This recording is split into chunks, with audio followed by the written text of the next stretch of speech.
Quand les gens disent sauver, ce n'est pas sauver, sauver, vous pouvez avoir la vie et vous perdez la vie. C'est complètement faux. Déjà, ces gens-là sont malades même. Et vous pouvez faire quoi, selon vous? Vous pouvez faire quoi? Vous allez apporter quoi comme contribution pour votre salut? Quoi? Regardez, vous êtes découragé. Vous êtes en défaillance, accablé, assoupi, rétrogradé, régressé. Vous êtes en décroissance. Dès que vous commencez à prier, vous êtes fatigué, vous ne pouvez pas faire le bien. Dès que vous commencez, vous êtes fatigué. D'ailleurs, quand par exemple, vous étendez vos mains à quelqu'un, le lendemain, vous dites, oh, mais ce frère-là, il ne va pas travailler. Et cette soeur-là, il ne va pas travailler, il compte que sur les gens pour qu'il ait envie de compter. Donc, c'est-à-dire, là, déjà, ça ne va pas. Vous pouvez contribuer à quoi pour votre salut en réalité? Pour les gens qui disent que, oui, vous pouvez apporter quelque chose. Vous allez apporter quoi? Vous allez apporter quoi pour la vie? Pour être sauvé? Quoi? Moi, je ne peux rien apporter. Et si ça dépendait de moi, je serais déjà en enfer. Tout droit, sans escale. Parce que nous, qu'est-ce qu'on peut choisir de bien? Rien, absolument rien. De vous à moi, de moi à vous, nous ne pouvons rien choisir de bien. Parce que nous avons tous été des criminels, des méchants, sans l'esprit de Christ. Raison pour laquelle nous étions des hommes et des femmes morts. Christ nous a rendus à la vie parce qu'il nous a donné la vie. Il a vu que nous n'avions pas la vie. Il nous a choisis et nous a donné la vie. Et aujourd'hui, nous sommes vivants. Et nous sommes vivants pourquoi? Pour de bonnes œuvres. Regardez, pourquoi vous avez été créés et pourquoi vous êtes vivants aujourd'hui.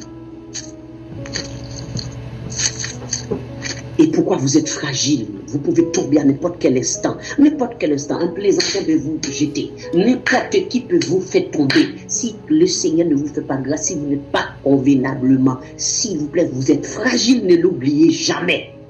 Vous êtes fragile. Autant que vous cherchez la présence de Dieu, autant que vous devenez plus fragile encore, plus fragile et plus susceptible à tomber d'une manière pas possible. Regardez dans Éphésiens le chapitre 2, regardez ça, le verset 10, ça nous dit quoi? Car nous sommes son ouvrage, ayant été créés en Jésus-Christ.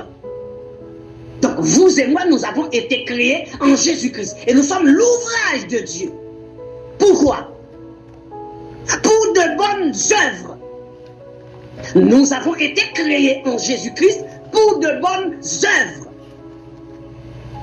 que Dieu a préparées d'avance afin que nous les pratiquions. Maintenant, il n'y a pas de bonnes œuvres que nous allons pratiquer qui n'a pas été préparé d'avance. Tout a été préparé d'avance. Vous vous imaginez, Dieu nous a élus, il nous a sauvés, mais tout ce que nous devons faire, tout cela ont été préparés d'avance. Donc ça veut dire nous avons été recréés. Parce que nous étions créatures de Dieu. Mais sauf que cette création-là, c'est la création qui fait de nous enfants de Dieu, comme Jean 1, le verset 11-12 nous dit. Donc cette création ne fait pas de nous des créatures en soi, mais des fils de Dieu, des filles de Dieu, des enfants de Dieu. Or, nous avons ici Dieu qui nous a préparé d'avance toutes les bonnes œuvres. Donc, c'est-à-dire, clairement, selon le texte ici, là, Éphésiens 2:10, il n'y a aucune bonne chose que vous pouvez faire dans la foi qui est un hasard. Ça a été préparé d'avance, c'est le dessein arrêté de Dieu. Si vous voyez que je vous aime comme ça, c'est le dessein de Dieu. Si vous voyez que je tire à vous, que je vous dis, que je vous exprime mon amour pour vous, comment je vous chéris, comme disait l'apôtre dans Philippiens 1:8, Dieu m'en est témoin. Je vous chéris avec la tendresse de Christ.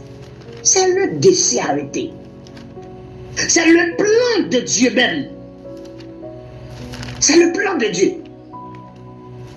Mais donc, si tout ce que nous devons faire, tout a été préparé d'avance, vous allez contribuer à quoi de votre côté là? Expliquez-moi. On peut faire quoi exactement? Est-ce que Dieu nous laisse une petite possibilité pour pratiquer une bonne œuvre que lui-même n'a pas été préparé, n'avait pas préparé d'avance? Ah, donc nous avons été formatés, nous avons été préparés, créés même. C'est-à-dire la personne, cette créature, cette nouvelle créature, comme dit de Corinthiens 5, 17, hein? Si quelqu'un est en Christ, il est une nouvelle créature. Est en Christ, il est. Il sera, non. Si quelqu'un est en Christ, il est. Automatiquement. Vous êtes. Vous êtes en Christ, vous êtes une nouvelle créature. Vous êtes en Christ, ce n'est pas que vous serez. Vous êtes en Christ, vous êtes une nouvelle créature. Parce que cette créature que nous sommes là, nous avons été créés en Christ pour être cette créature-là. Et cette créature-là que nous sommes en Jésus-Christ, hein, nous le sommes pour pratiquer de bonnes œuvres. Et ces bonnes œuvres, ce n'est pas un hasard. Ces bonnes œuvres ont été préparées d'avance.